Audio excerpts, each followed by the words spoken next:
Meus irmãos e minhas irmãs, paz e bem. Nós continuamos nesta quarta-feira a escutar e refletir sobre a carta aos Efésios. Nós estávamos naquela sessão iniciada da última vez em que fala das relações familiares e que ouvimos a parte que fala da relação conjugal. Hoje nós ouviremos a segunda parte, que é aquela da relação dos filhos com os pais e vice-versa, dos escravos com os seus senhores. O porquê? Porque na antiguidade, para aquelas comunidades da Ásia Menor, o escravo era um membro da família. Isso não diminui o problema em relação à escravidão, mas que o texto simplesmente se acomoda a dar um conselho para uma realidade que se encontra. Não é o objetivo da carta aqui nem repudiar nem confirmar a escravidão. Então, nós, quando lemos um texto bíblico, devemos ter a sensibilidade também de entender o texto como fruto de uma época e que cada texto, como as parábolas de Jesus, não tem a pretensão de enfrentar todas as situações naquela parte. Mas sobre o tema da escravidão, nós devemos buscar em outros lugares e também com a sabedoria de que são textos antigos que muitas vezes simplesmente vão buscar evangelizar aquela situação que está acontecendo. No caso aqui, o que nós vamos ver é que na parte da relação dos escravos com os senhores se chama a uma mudança de atitude, falando que todos os servos e os senhores, os escravos e os patrões são todos servos de um único Senhor, que é Deus. Filhos, obedecei aos vossos pais no Senhor, pois isto é que é justo. E vai recordar que o mandamento que traz uma promessa é aquele do honra teu pai e tua mãe, que é uma promessa de felicidade e longa vida sobre a terra. A obediência, que o nome obediência, a palavra em si quer dizer uma abertura à escuta, obaudire. Então, a obediência para com os pais. Na verdade, o quarto mandamento é aquele que divide as águas entre as relações com Deus e a relação com os outros seres humanos. Porque dessa relação com os pais depende a nossa própria relação com Deus. A imagem de Deus que uma criança vai construindo, ela nasce dessa relação com os pais.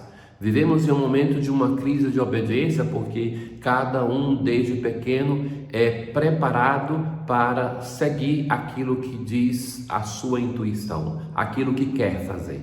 Então, o discurso do mundo é um discurso contra a obediência, mas se nós não tivermos uma geração de crianças, adolescentes, jovens, com a capacidade de obedecer aos pais, eles vão encontrar outras pessoas a quem prestar obediência, e não serão as pessoas que os amarão e cuidarão deles. Então, o pai e a mãe não podem renunciar ao seu dever de educar, bem como os filhos não podem renunciar à sua obrigação de obedecer.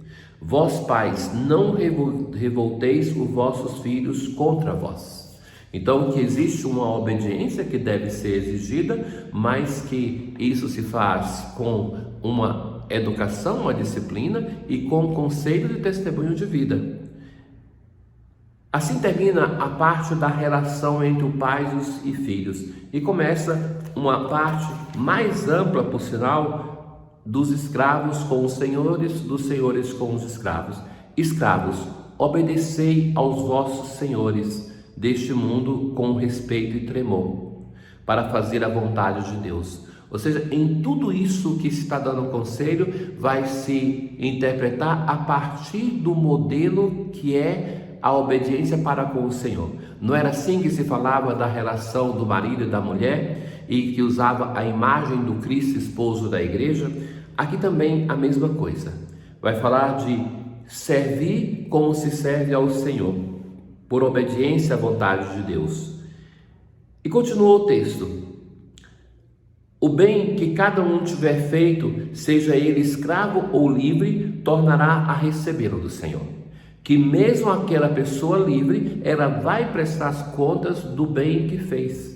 E vós, senhores, fazei o mesmo para com os escravos. Deixai de lado a ameaça. Vós sabeis que o Senhor deles e vosso está nos céus, e diante dele não há acepção de pessoas. Se por um lado Deus que não diferencia a pessoa, mas que recorda também o texto que Deus que é o Senhor, seja do escravo como do livre.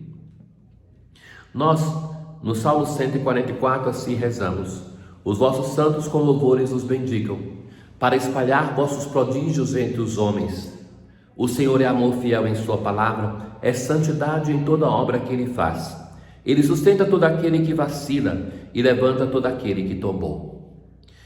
Na aclamação ao Evangelho de hoje, pelo Evangelho, o Pai nos chamou a fim de alcançarmos a glória de nosso Senhor Jesus Cristo.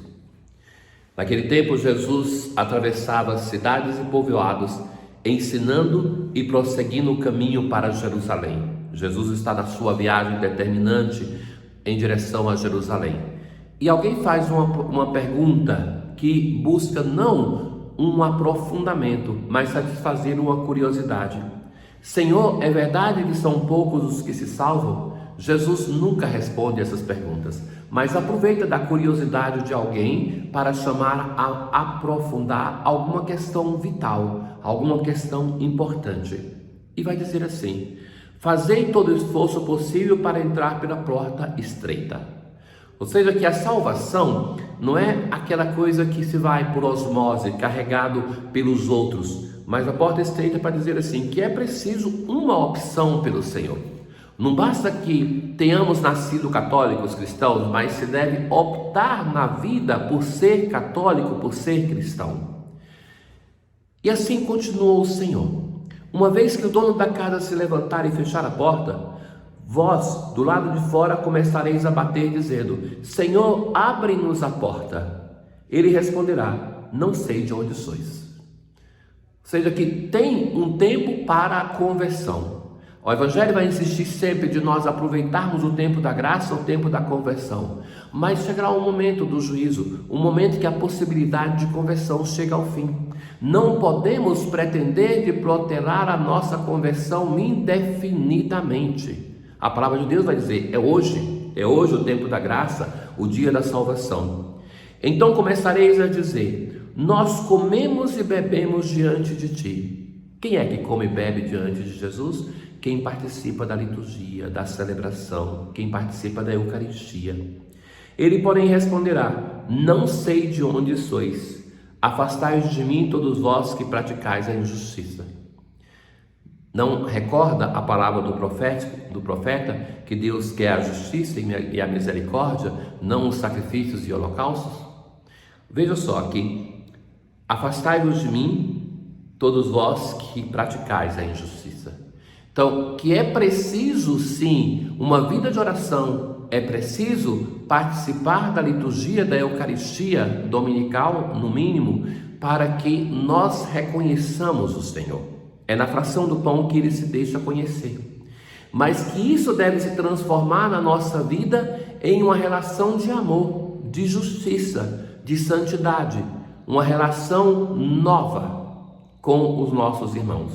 A comunhão que nós recebemos na Santa Missa, ela deve tornar-se na nossa vida comunhão, não somente com Deus, não somente com Deus, mas também com os irmãos. De certo que não existe uma verdadeira comunhão com Deus se nós não damos atenção à caridade para com nossos irmãos. Por isso que, mesmo que eles vão dizer: nós comemos e bebemos diante de ti, o Senhor vai dizer: não sei de onde sois. E o texto de Evangelho de hoje se conclui: virão homens do Oriente e do Ocidente, do Norte e do Sul, e tomarão lugar à mesa do reino de Deus. Ou seja, que aquilo que alguns do povo de Israel, ou mesmo para nós de igreja, podemos não chegar, porque pensamos que nos bastou comer e beber com o Senhor e não chegar à salvação eterna, o Senhor vai dizer: outros virão e ocuparão o reino que foi preparado para nós.